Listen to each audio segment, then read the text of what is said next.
ង់ធម្មជាតិណាមកខោប្រងព្រានរីកគូស្គីពីដល់ក្រអូមក្រអាចសាមកទៅរៀនឆ្ងាយពីភូស្ទី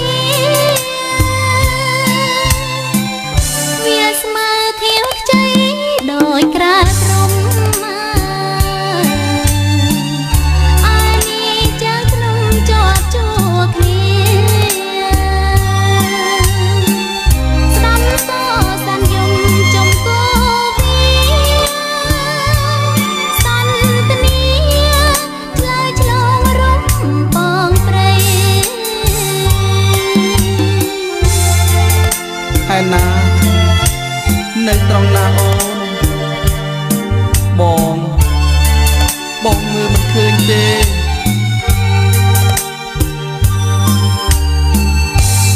អកុសលផលបងសែនអា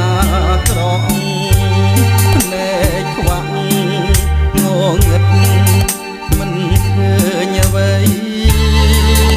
សូម្បីដំណឹងចំប៉ាស្រី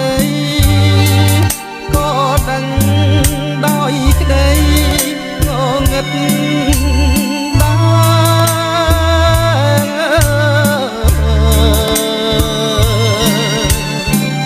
បងអើយជីវិតយើងតែមួយអូនអើយបងព្រួយណាស់មានស្នេហ៍ភ្នែកបងក៏ភ្លឺដែរបងទៅតាមដឹងគ្រប់អ្វី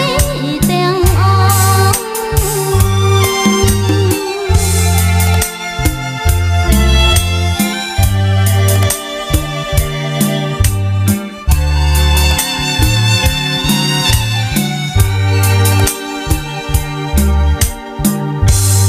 អកុសលផលបងសែនអាក្រក់ភ្នែកខ្វាក់ងងឹតមិនឃើញអ្វីសូម្បីដំណឹងចំប៉ាស្រីក៏ដឹងដោយក្តីងងឹតដែរ